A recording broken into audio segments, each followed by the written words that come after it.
So hey guys, welcome to another Warframe video, and the latest update completely changed the way resources are farmed in Warframe. In addition to resources dropping from enemies, they now spawn in the world, and the addition of Ayatan stars and Ayatan sculptures tilted the scales more towards normal missions like Exterminate rather than farming drawn-out endless missions like Survival. At first I thought the changes that came with this update would just be a nice addition to the endless missions, because as you're running around you may find a resource cluster, you will break it and you will get a couple of resources. But even after the first couple of hours of just running Exterminate missions and just taking advantage of the new systems like resources spawning in the world, I've realized that endless missions are just falling behind. Now, I'm not saying that endless missions are bad and you shouldn't farm them. You can still farm resources in survival missions, defense missions, or interception missions. But if you really want to farm resources big boy style, this is what you want to do.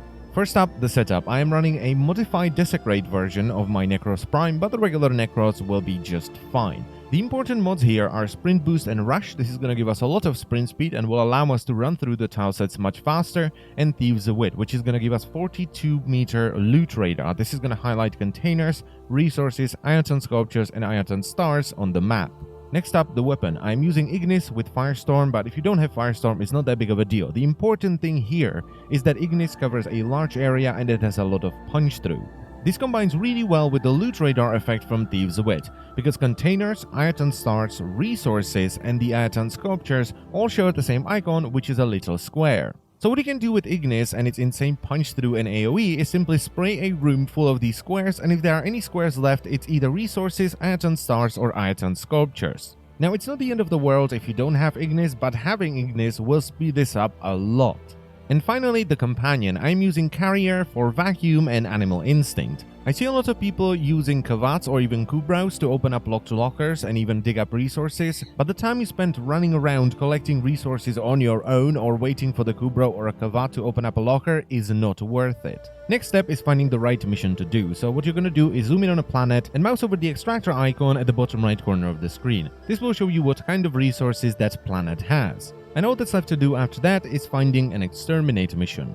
I've tried many different mission types like Rescue, Capture, but in my opinion Exterminate missions have the best flow because they constantly push you forward while giving you more than enough time to run through the tileset, break on the containers, and open up all the lockers. And that is exactly what you want to do. You're going to load in, you're going to turn on Desecrate if you're running with Necros, which is highly recommended because you're just going to get more resources, and it's also a good idea to switch your minimap into the big version of the map, which on PC is done by pressing M by default. And after that, all that's left to do is just run through the entire tileset and hunt down all the little squares. The average completion time was 11 minutes for me, and this was shared between all the tilesets with the exception of Void, where it was 15 minutes thanks to the treasure rooms. Now, one thing I found out when I was doing my testing is that Grenier tilesets are just not as good as Corpus, Infested, and the Corrupted tilesets. So if you want to farm a resource that's available on a Grenier planet but also a Corpus planet, go for the Corpus planet instead. The amount of resources you can get this way is staggering. If you look at some of the results and bear in mind that most of these missions were completed in under 11 minutes, you will see what I'm talking about. First up, we have the mission Saxes on Ares. Completion time 8 minutes 36 seconds.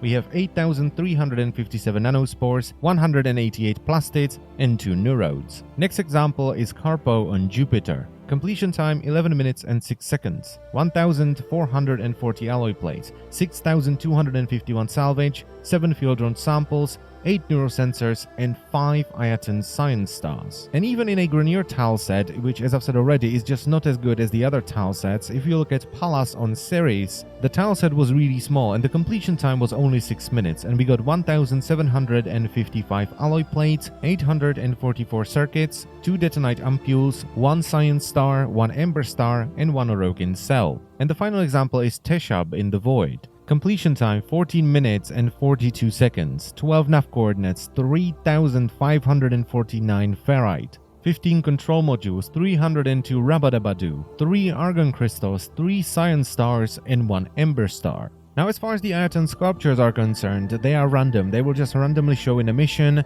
and thus far, I didn't really find a mission that would spawn them more often than any other mission. However, one cheeky thing that DE did is that they will sometimes spawn behind you when you load into a tileset. So every time you load into a tileset, look behind you. Now, if you want to go for Ayatan stars, the Ember stars drop from containers, so if you want to farm those, you should do Void, because that one has the most containers out of all the tile sets, and the Cyan stars drop from lockers, so if you want to farm those, you should do Corpus tile sets, because Corpus tile sets have by far the most lockers. Now, one little neat thing with this setup is that it's really good for farming Syndicate medallions as well. So if you want to farm resources, it's always beneficial to check your Syndicate missions first to see if there is any Syndicate mission on a planet where you want to farm resources, because that way you are farming resources, you are farming stars and sculptures, and you're getting medallions as well.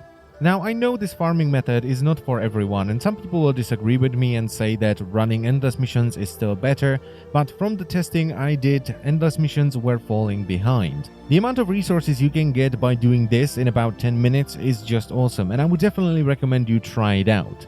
And as always, I thank you very much for watching, and I will see you next time. Bye bye.